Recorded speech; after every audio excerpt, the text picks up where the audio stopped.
Hi friends, ವಿಮಾನ ದುರಂತಗಳು ನಡೆದಾಗ ಅದಕ್ಕೆ ಕಾರಣ ಪತ್ತೆ ಹಚ್ಚಲು ಬ್ಲ್ಯಾಕ್ ಬಾಕ್ಸ್ಗಳು ತುಂಬಾ ಮುಖ್ಯವಾಗುತ್ತೆ.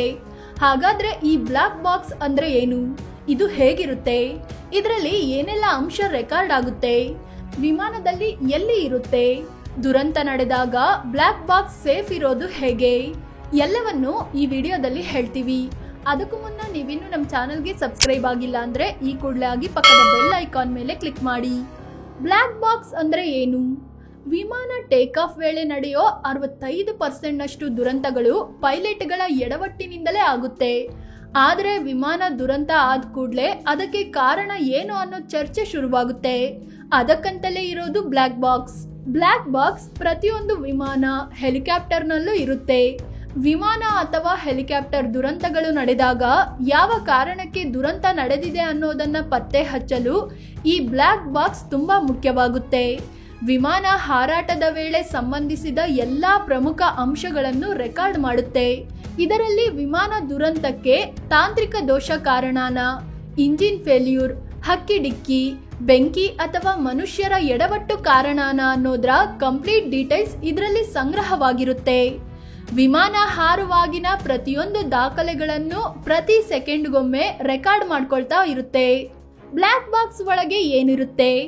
ಬ್ಲ್ಯಾಕ್ ಬಾಕ್ಸ್ ನಲ್ಲಿ 2 ಡಿವೈಸ್ ಇರುತ್ತೆ. ಅದೇ FDR ಮತ್ತು CVR. ಇದರಲ್ಲಿ FDR ಅಂದ್ರೆ ಫ್ಲೈಟ್ ಡೇಟಾ ರೆಕಾರ್ಡರ್. ಇದರೊಳಗೆ ವಿಮಾನದ ಸ್ಪೀಡ್, ಎತ್ತರ, ಇಂಜಿನ್ ಸ್ಥಿತಿ, ವಿಮಾನದಲ್ಲಿ ಎಷ್ಟು ಇಂಧನ ಇದೆ, ವಿಮಾನದ ರೂಟ್, ಪೈಲಟ್ ಕಾರ್ಯಾಚರಣೆ ರೆಕಾರ್ಡ್ ಆಗುತ್ತೆ. ಇನ್ನು CVR ಅಂದ್ರೆ ಕಾಕ್ಪಿಟ್ ವಾಯ್ಸ್ ರೆಕಾರ್ಡರ್. ಇದರಲ್ಲಿ ಪೈಲಟ್ ಮತ್ತು ಕೋ ಪೈಲಟ್ ನಡುವೆ ನಡೆದ ಸಂಭಾಷಣೆ, ಏರ್ ಟ್ರಾಫಿಕ್ ಕಂಟ್ರೋಲರ್ ಜೊತೆಗಿನ ಮಾತುಕತೆ, ಕಾಕ್ಪಿಟ್ ನ ಇತರೆ ಶಬ್ದಗಳು ರೆಕಾರ್ಡ್ ಆಗುತ್ತೆ.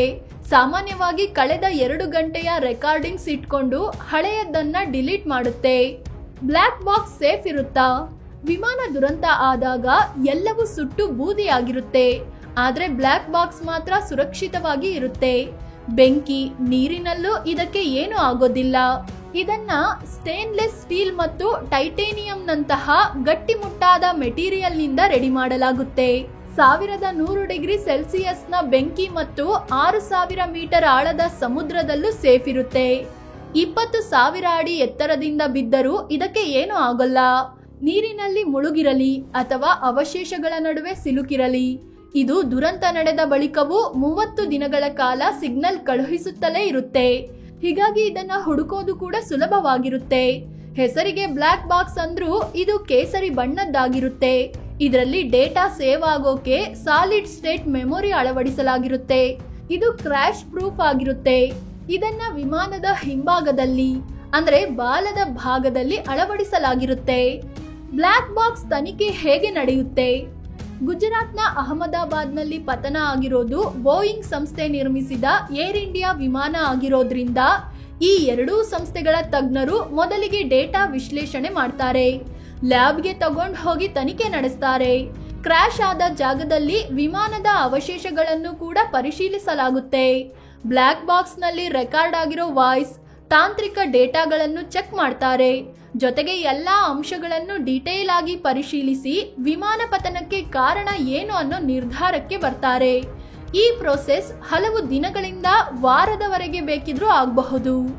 ಫ್ರೆಂಡ್ಸ್, ಇದು ವಿಮಾನ ದುರಂತಗಳು ನಡೆದಾಗ ಕಾರಣ ಹುಡುಕುವಲ್ಲಿ ಪ್ರಮುಖ ಪಾತ್ರ ವಹಿಸೋ ಬ್ಲ್ಯಾಕ್ ಬಾಕ್ಸ್ಗಳ ಬಗ್ಗೆ ಮಾಹಿತಿ ನೀಡೋ ಪ್ರಯತ್ನ.